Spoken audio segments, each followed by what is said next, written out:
Salmo 119. Vamos dar continuidade à nossa série de sermões.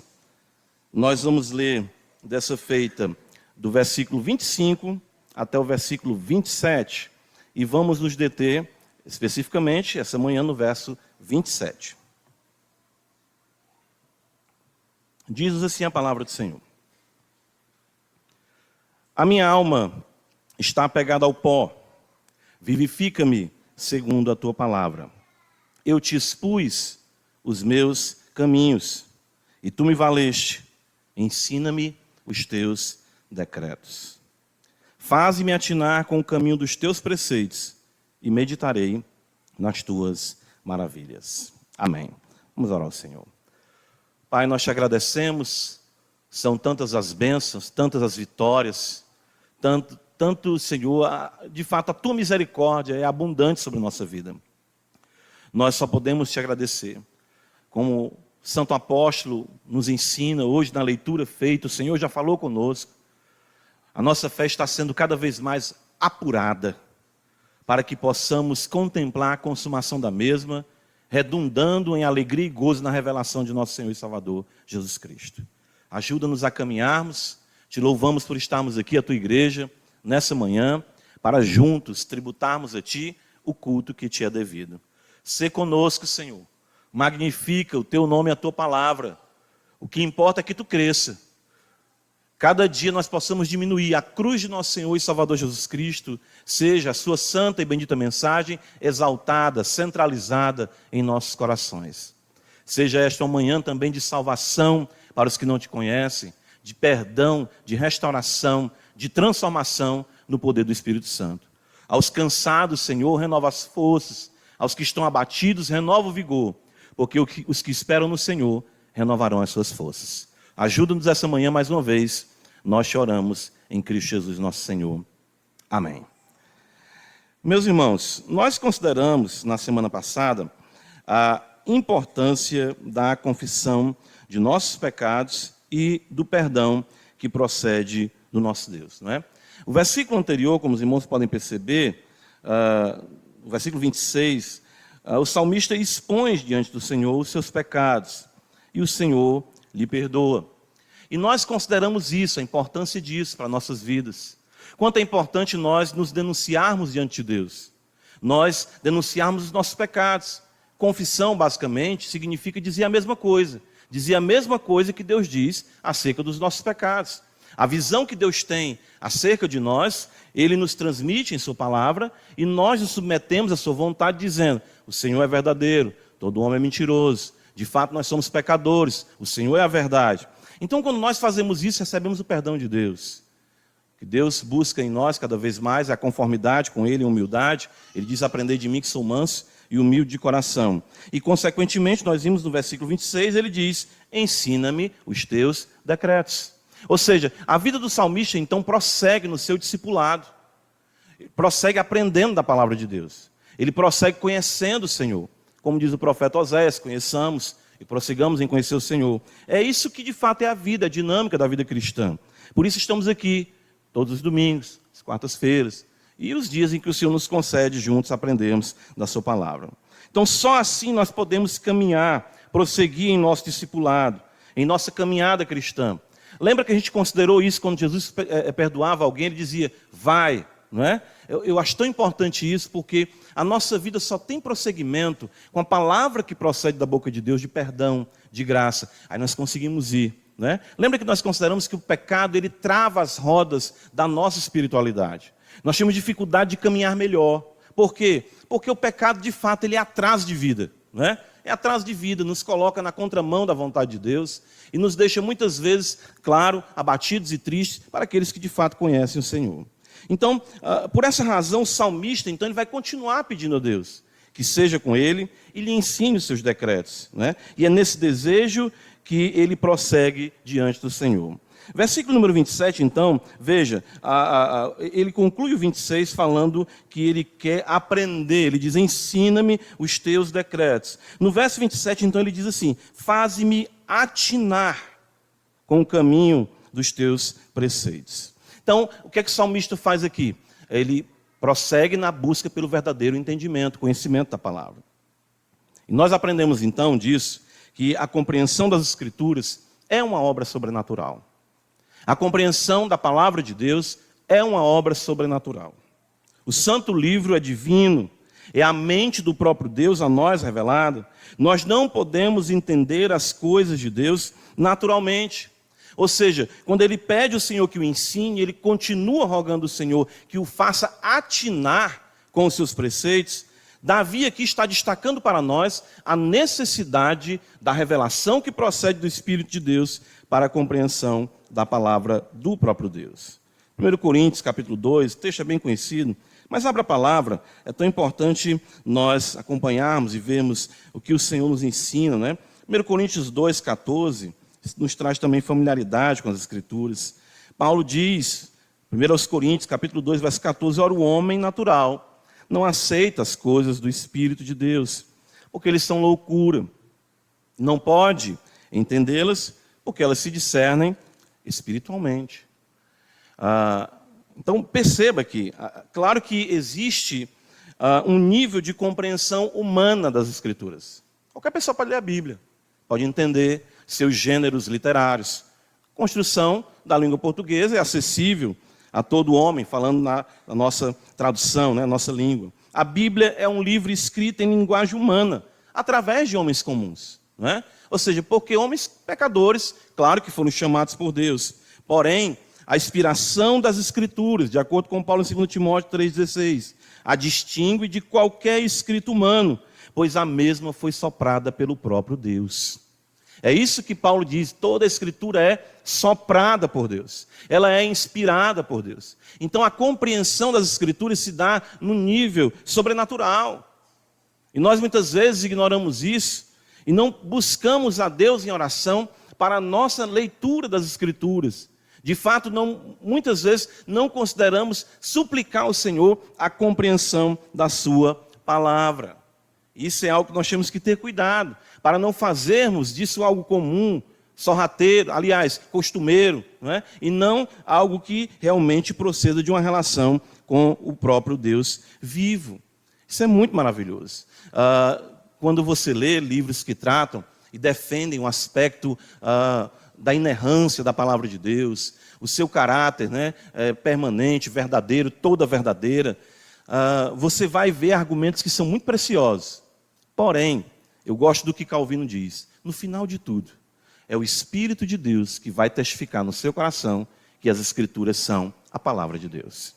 Então, aqueles que são nascidos de novo entendem que não podem se aproximar desse livro como um objeto de mera especulação, mas sim clamando ao Senhor e dizendo ao Senhor, como o salmista diz, faze-me atinar. O que significa essa palavra, né? O que Davi está dizendo aqui é, Senhor, faz-me enxergar, faz-me perceber, faz-me acertar com o caminho dos teus preceitos. Atinar significa isso, eu quero enxergar, eu quero perceber, eu quero entender de fato a tua palavra. Abra comigo em Efésios capítulo 1, é outro texto também que o apóstolo Paulo, já citei aqui para os irmãos, já lemos outras vezes, mas é muito precioso. Veja Efésios 1.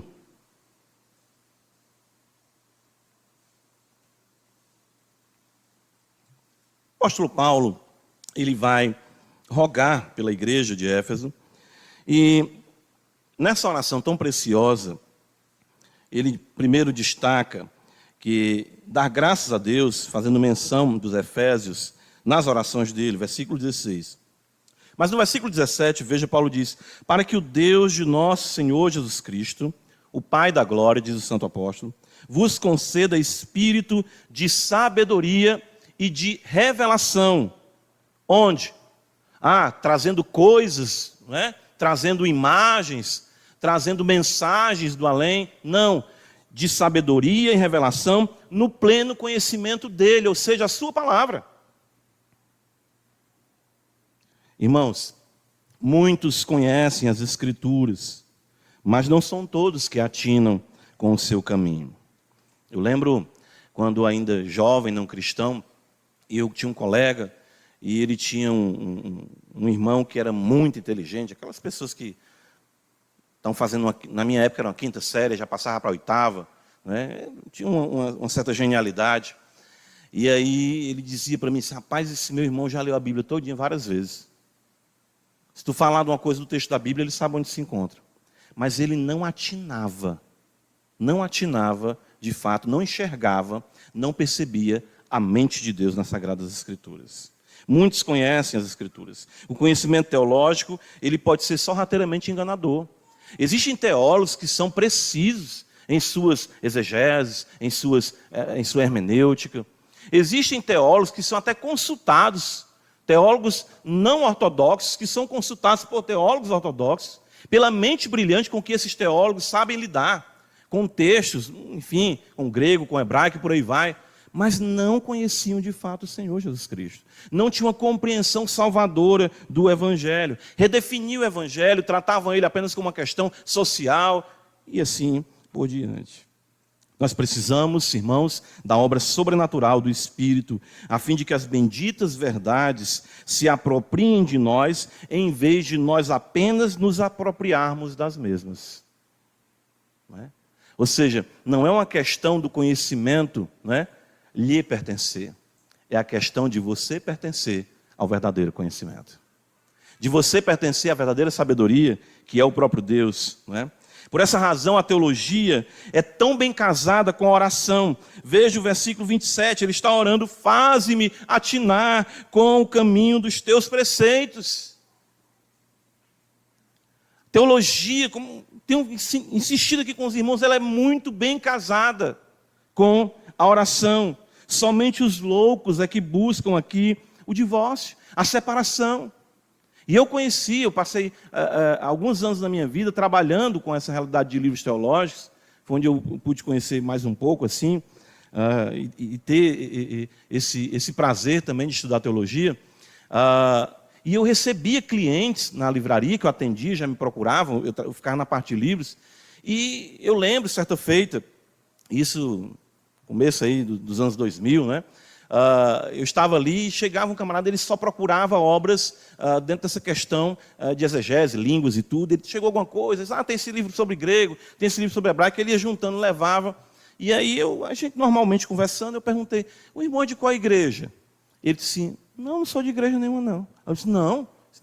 Mas eu quis entender, né, aquele interesse. Não, eu estou trabalhando numa nova tradução do Novo Testamento. Aí eu, é mesmo, sim, é.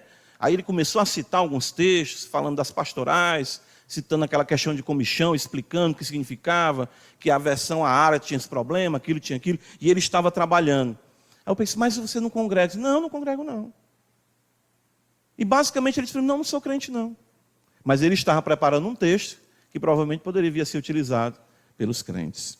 Então, irmãos, isso é uma loucura, por isso que a Bíblia chama a ausência de sabedoria, né, não como uma ignorância apenas, mas de loucura. Por quê? Porque não se voltar para Deus diante do Santo Livro é a arrogância da loucura da mente humana, achar que pode discernir ou compartimentalizar Deus nos seus arcabouços teológicos. Salmo 119, veja, o salmista continua dizendo assim, no versículo 27, faze-me atinar com o caminho dos teus preceitos. Isso aqui é muito precioso, o caminho dos teus preceitos, por quê? Porque aqui eu quero tratar de algo interessante, que é chamado de perspicuidade das Escrituras. Né? E com perspicuidade, nós queremos destacar aqui o que é claro e nítido nas Escrituras, aquilo que se pode ver com clareza. Isso era algo que os reformadores eles enfatizavam, né? Ou seja, todos os eleitos de Deus encontrarão nas Escrituras tudo o que é necessário para a sua salvação, para a vida e para a piedade. Ou seja, é interessante porque todo crente sempre terá acesso, eu falo todo crente, o homem e mulher regenerados, sempre terão acesso àquilo que é necessário para a sua salvação no simples ato de abrir a sua Bíblia e ler a palavra de Deus em oração. Davi, quando fala aqui de atinar para os teus preceitos, o caminho dos teus preceitos, ele está falando exatamente isso, dos detalhes de como andar, como caminhar, o caminho, a tua lei me ensina a caminhar. Lembra do Salmo 119, versículo 105, ele vai dizer assim: lâmpada para os meus, o quê? Pés é a tua palavra. Ou seja, como é que eu estou andando? E luz para os meus caminhos. Lembra do Salmo 23? Guia-me pelas o quê? Veredas da justiça. A verdadeira compreensão das Escrituras, aquilo que é necessário para a nossa salvação, aquilo que conduz à vida e à piedade. É por isso, e é essa, que deve ser, utilizando a palavra aqui agora, não no sentido pejorativo, a nossa ambição. Tem até um livro da Fiel que o título é Resgatando a Ambição, anelando, buscando cada vez mais Deus e o conhecimento da sua palavra.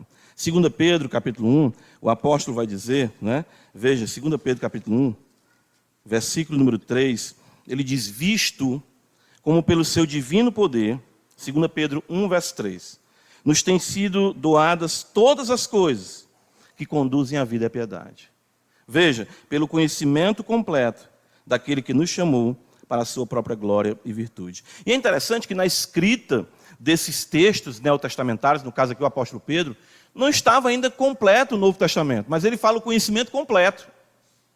Interessante isso, né? Ainda não tinha se fechado o cânon, a revelação, o último livro, o Apocalipse, né? Mas o fato é que esse conhecimento completo e pleno é aquilo que Deus traz de si para a alma regenerada. Saber viver, aprender a viver de modo agradável a Deus. Por que isso é importante, né? Observe, Davi, ele quer compreender o caminho dos preceitos, a aplicação das verdades bíblicas às situações do viver abençoado. Viver abençoado é saber viver com Deus e com o próximo. É o fundamento, é por isso que você vai ver o Senhor Jesus, quando pergunta para ele assim, qual é o principal de todos os mandamentos? Aí ele não vai, bem, vamos aqui observar, tal, em que sentido, com a sua pergunta? Ele não, amar a Deus e amar o próximo. Não há mandamento maior do que esse. Então, essa perspicuidade, essa clareza, esse poder de síntese daquilo que é necessário para a nossa espiritualidade. Ele não busca aqui desvendar os mistérios proféticos, nem mesmo solucionar as querelas teológicas. Ele quer viver para Deus. Eu quero saber como andar, Senhor. Eu quero saber como tratar minha esposa. Eu quero saber como tratar o meu marido. Eu quero saber como ser pai. Eu quero saber como ser mãe. Eu quero saber como ser filho. Eu quero saber como ser senhor, patrão. Eu quero saber como ser servo, funcionário. Eu quero saber como tratar os meus irmãos. Eu quero saber como me portar na minha escola. Eu quero saber o quanto eu devo comer ou não comer, o quanto eu devo beber ou não beber. A teologia da cama, mesa e banho. É isso. Não é coisa... Não é? Eu lembro da minha vida, na minha caminhada cristã, que eu me desgastei muito com querelas teológicas. Pessoas, pastor, me explica aqui, né? Aquelas perguntas. Claro, vou dizer que uma mais absurda, irmãos conhecem. Pastor, quantos anjos cabem na cabeça de um alfinete? Vamos aqui definir. Eu já cessei com essas questões. Eu lembro que logo quando eu conheci o calvinismo, ainda trabalhando nesse contexto, um ramo de livros teológicos, tinha um rapaz, e aí eu comecei ali a conversar com ele, e aí eu peguei um livro do John Owen, né, da PES, aquele pequenininho, Por Quem Cristo Morreu, já estão lançando a obra completa, aí eu abri assim um livro, aí, por quem Cristo morreu? Aí ele, por todos, uma pergunta, isso é retórico, né? Isso aí é... O título desse livro já mostra que ele não tem... Está claro, Cristo morreu por todos. Aí eu comecei aquele debate teológico, né? E ele trabalhava na parte de Bíblia dos livros, ó, olha aí. Aí briga, né? Duelo de titãs, né? Calvinismo versus arminianismo. Eu estava ali para defender, né? Achando que eu ia ganhar o debate. Rapaz, isso se acalorava, isso deixava a gente irritado um com o outro. A gente chegou a receber, foi uma chamada da gerência por isso. Gente, os clientes estão entrando, vocês estão aí, brigando com calvinismo e arminianismo. Aí aquilo ali me corou de vergonha, sabe? Por quê? Porque eu fui aprendendo, estava logo no começo, que se eu creio que Deus é soberano, por que eu quero forçar alguém a crer numa doutrina que só Ele pode revelar? Eu posso conversar, explicar.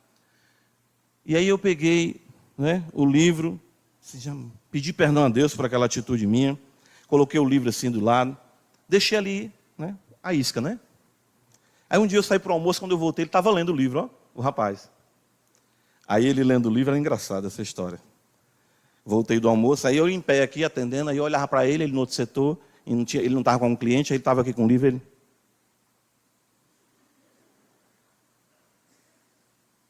O argumento de John Owen, segundo, né, os teólogos, os comentaristas aí, é um argumento invencível, ou seja, não tem como, né, ele fecha de todos os lados. Aí ele botava a mão assim no queixo e disse, eita, está fazendo efeito. Aí ele, realmente, Cristo morreu pelos seus eleitos. Olha aí. Aí ele disse, mas eu só creio nesse ponto, eu não creio nos outros não. Aí eu, peraí. Aí quando ele terminou o livro, ele, André, quem crê num ponto, crê nos 5, né? Eu, nasce um calvinista, né?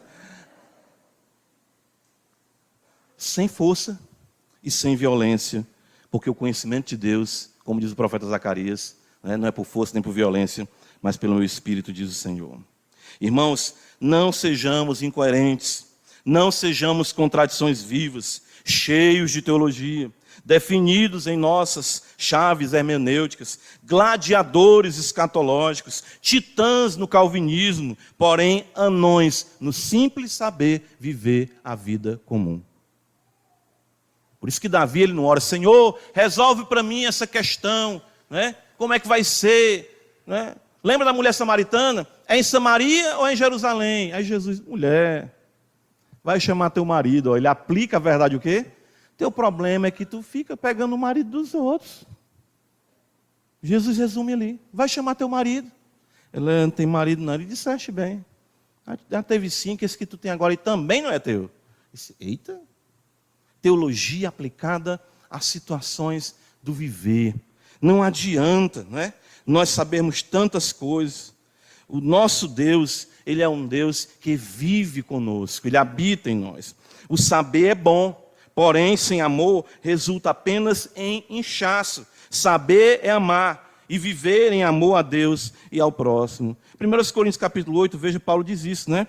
Nas querelas que surgiram na igreja de Corinto, 1 Coríntios capítulo 8, veja, o apóstolo Paulo diz assim, no que se refere, 1 Coríntios 8, as coisas sacrificadas a ídolos, reconhecemos que todos somos senhores do saber. Todos nós aqui. Todos nós somos senhores do saber, Paulo está dizendo. Mas cuidado, né? Colocando aqui, né? Não estou acrescentando, né? Mas o saber ensoberbece. Mas o amor o quê? Edifica. Saber, irmãos, ensoberbece. Por que acontece isso? Não pelo saber em si, mas pelo meu e o seu coração que são corrompidos. E o pouco que a gente sabe, a gente quer saber mais do que os outros. Se alguém julga saber alguma coisa, com efeito não aprendeu ainda como convém saber. Quando alguém entende que só ele tem razão, só ela tem razão, só as suas percepções estão corretas, ainda de fato não convém, aliás, não sabe como convém saber. Agora veja a beleza no versículo 3. Mas se alguém ama Deus, esse é o quê? Conhecido por ele. Paulo coloca amor e conhecimento aqui junto, porque o amor é de fato saber viver. Certo?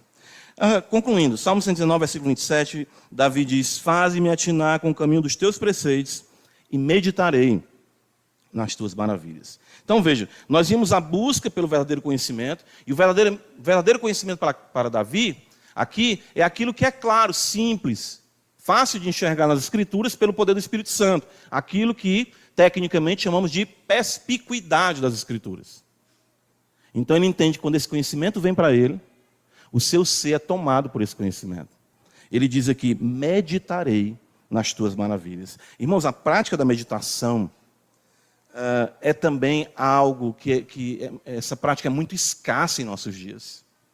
De fato, nós não somos um povo dados à prática da meditação das Sagradas Escrituras. Isso é um exercício bíblico. Considerar em oração as verdades benditas tem sido uma tarefa quase impossível nesse mundo de imagens acelerado pela globalização e pelo conhecimento obtido em 3 minutos de teologia. Nós achamos que já dominamos tudo com o conteúdo que tem na internet. Nada substitui o quarto secreto de oração e de leitura da palavra de Deus. Nada. Nada substitui. E o que transforma a vida dos crentes é essa relação tete a tete com as Escrituras. De joelhos, com a Bíblia aberta, chorando, clamando, pedindo perdão, pedindo graça. Abre o meu entendimento, Senhor. Faz-me viver as verdades do Evangelho. Teologia você já sabe. Calvinismo você já sabe. Tudo isso fundamenta já. Deveria ser como a sua coluna vertebral. Ninguém precisa ver. Já estrutura o seu corpo espiritual. O que você precisa é considerar essas verdades. Digeri-las. Está entendendo? Digeri-las. Alguns puritanos dizem que por isso que a Escritura também nos compara com ovelhas, né? No ato de ruminar, né? O animal que rumina, ele, né, mastiga, engole, depois ele faz o quê? Traz a boca de novo, né? E vai fazendo aquele processo. É essa a ideia da meditação. Nós precisamos entender que a apreensão das verdades divinas demanda um tempo. Não é artificial. Não é somente mediante a leitura de livros. Davi ora. Davi lê a palavra, Davi considera, Davi se maravilha ante as maravilhas de Deus. Isso é que faz a diferença na vida de um homem e de uma mulher e consequentemente na sua casa e consequentemente na igreja. Os puritanos, reformadores, todo lugar em que você ouve falar de avivamento é uma volta ao quê? Às Escrituras. Em arrependimento, em contrição e em vida para Deus. Jamais a relação com os preceitos de Deus será algo cansativo ou enfadonho. Por isso que ele diz, meditarei nas tuas maravilhas. Ele está aqui maravilhado. As maravilhas de Deus maravilhavam o seu coração. De fato, quanto mais meditamos nas verdades benditas, mais elas se apropriam do nosso ser, fazendo nosso coração transbordar em palavras de vida. Por isso que Jesus vai dizer em Marcos 12, 34, que a boca fala do que está cheio o quê? Coração. Do que está cheio o meu coração e o seu coração? Irmãos, as verdades benditas precisam ser recebidas e acalentadas em nosso coração. Meditar, parar. Estou lendo, nesse momento, o livro do Thomas Watson, e ele fala sobre fazer violência a si mesmo, né? Tomar o reino de Deus por esforço, fazer essa violência, esse esforço, para você realmente tomar o reino de Deus, como Jesus fala. E ele diz, a meditação, se os crentes soubessem quanta diferença faz na vida, 15 minutos de meditação, ele coloca isso. Aí ele dá vários temas para meditar, céu, pecado, Deus, inferno, redenção, as bênçãos da igreja. Considerar, com o que você tem ocupado sua mente? Sabe por que tantas coisas ruins sobem aos nossos corações? Porque eles não estão ocupados com a palavra de Deus. Precisamos nos deter nelas, a fim de que elas constranjam o nosso ser em amor. Só assim nós seremos, dia a dia, tomados da plenitude de Deus para a glória do seu nome. Então, irmãos, vamos prosseguir, pedindo a Deus a compreensão das Escrituras. Mas a compreensão das Escrituras sem gnose. O que é isso, pastor? Só aqueles que detêm o conhecimento. Não. Está acessível a você. Paulo diz, palavra da salvação não está lá no céu, ele citando Deuteronômio, Romanos 10, para que você tenha que ir lá buscar, ou lá no abismo, você tem que ir lá, eu tenho que saber tudo, tenho que fazer isso. Não, a palavra está junto de ti, Paulo diz, na tua boca. Aonde? No teu coração. Tudo que concerne a vida e a piedade, o Senhor já deu à sua igreja. Nós precisamos apenas o quê? Digerirmos no poder do Espírito Santo. Isso vem pela prática da meditação nas maravilhas de Deus e cresceremos mais ainda na graça de nosso Senhor e Salvador Jesus Cristo. Amém, irmãos? Graças damos ao Senhor por sua santa palavra, pela verdade bendita, pelo acesso a essa verdade. Mas nos ajuda-nos, Pai, para que não sejamos contradições vivas, com tanto saber e tão pouco viver. Mas que amemos o Senhor e as verdades que são amadas possam ser verdades que nos transformem cada dia de glória em glória em nome de Jesus. Amém.